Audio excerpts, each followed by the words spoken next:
Recall that in the last load shedding exercise, industry was hardest hit by the effects of the load shedding. Now that we're told that we're going to receive another bout of it, let's find out from them how they're bracing themselves up for it. I'm joined over the telephone by President of the Association of Ghana Industries, James Asare J. James, I'm glad you could join me here. I think we have just lost James there. Would put in efforts to reach him again, establish contact with him again over the telephone, and would have that conversation about industries. Right, and so here's what we've been doing here. We've been speaking to Great Court, we've been speaking to the Ghana Water Company Limited about how this could impact them as well. Great Court has also just cleared the air that instead of 500 megawatts, it's 300 megawatts for now. And he's not sure if this figure could go up in days to come. We are also expecting a timetable for the load shedding exercise from the Electricity Company of Ghana. In a bit, we should find out how the AGI, the Association of Ghana Industries, is bracing itself up for the bout we're about to receive as far as load shedding is concerned. Also to come, we would cross over to Pong, where we understand that the VRA is storing a thermal plant in that area.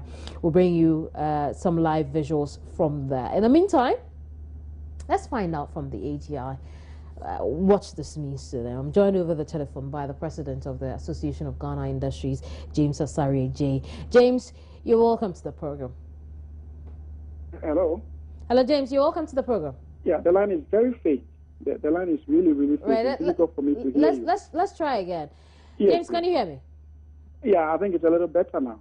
I see. Really, we're expecting another load shedding exercise. How are you? How is industry bracing itself up for it? Sorry, the line is. Can you repeat that? The line is quite bad again. I'm asking how industry is bracing itself up for the load shedding exercise. Yeah, thank you and good morning to your viewers.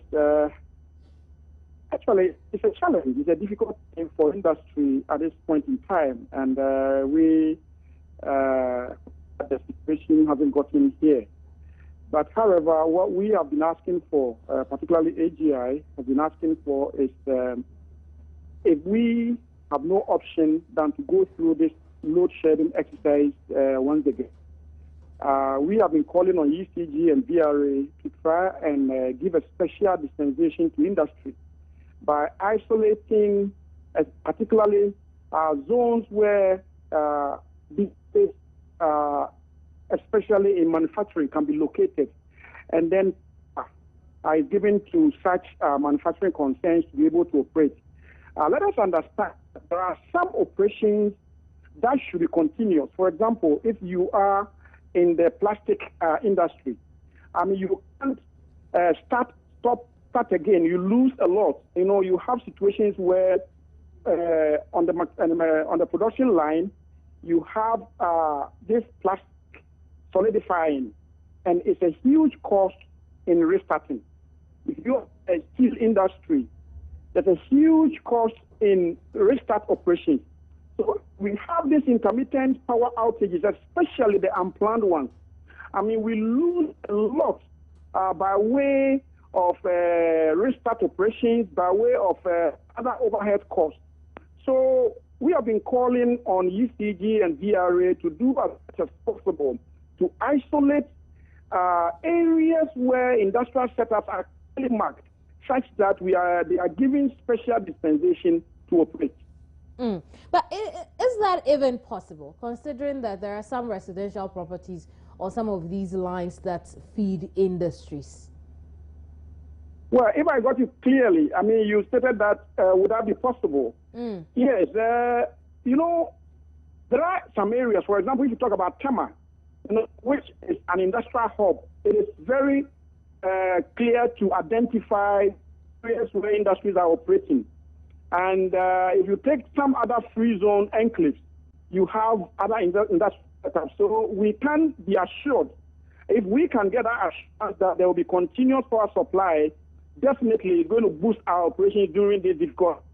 However, where businesses and, for that matter, manufacturing concerns located in residential areas, it becomes a bit challenging to be able to do this isolation that we're calling for. But we need to continue to dialogue, to talk with the utility providers, such that, we can see our way forward, and then together we'll find solutions to this crisis that we are in. I remember the last exercise, AGI complained bitterly about the effect it was having on industry and businesses generally. Now that we are even yet to recover from that, what's the anticipation for the solution, and if what you're asking for is not given you? Can you repeat that?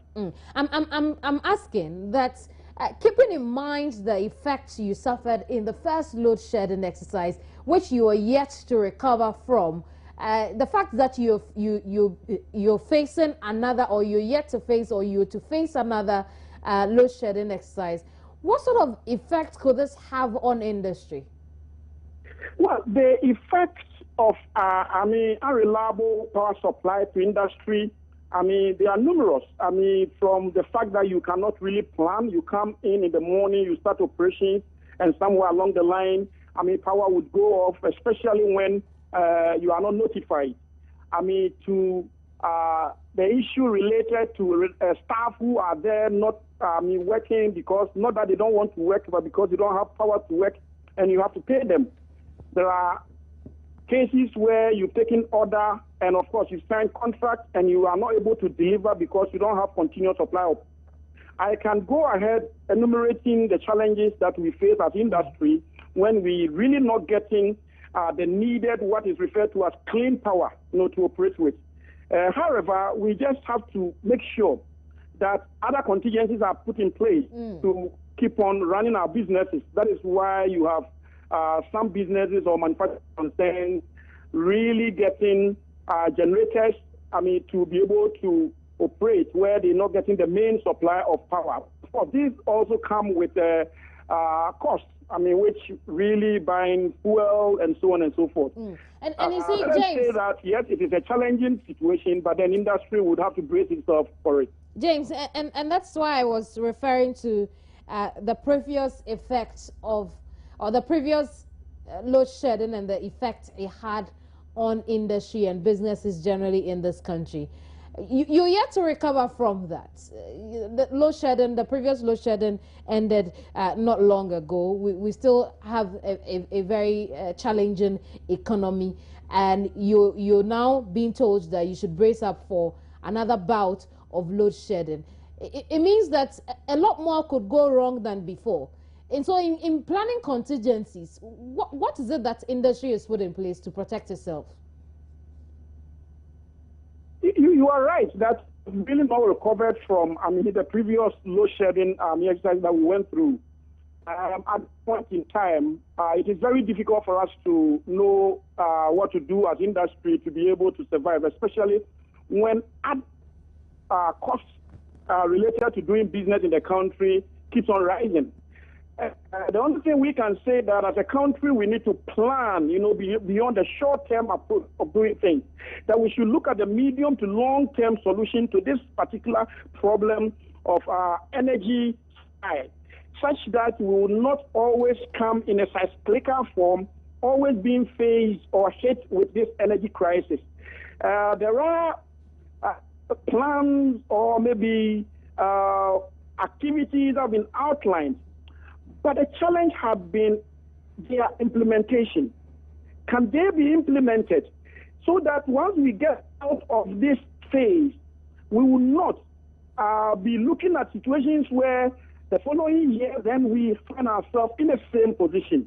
It has been challenging, it has been difficult, but the only thing that we can do as a country is to look at consistent medium to long-term planning that will solve this energy crisis. James, we'll leave it here. Thank you very much. Thank you. James Asare J is president of the Association of Ghana Industries. And well, he's been telling us the effects this could have on their businesses and the appeal to the Electricity Company of Ghana to give them, if you like, preferential treatment for their businesses and industries. Now, midday, when you join me on News Today, we'll talk about a number of issues within the energy sector. We'll look at clean coal here in the country, while some have called for nuclear as a form of energy or power generation alternative for Ghana. Others have called for clean coal. But what is clean coal? Is there clean coal? Does it even exist? We'll find out how Ghana could benefit from that as we gain an understanding of this power generation alternative as well. We'll also bring you some visuals from Kwon as we understand the VRA is touring the area. The Minister of Transport is also touring the Kotoka International Airport, who would bring you up to speed what she's been doing. We understand also that a mammography machine at the Konfanochi Teaching Hospital is gone missing even before it could be handed over to authorities or management of the Konfanochi Teaching Hospital. I know what you're thinking. Again, Konfanochi Teaching Hospital is in the news for something gone missing. Find out how authorities at the hospital will be dealing with this on News Today when you make time to watch me. I'll see you again then. My name is Kenini Yaman Amanabada. For now.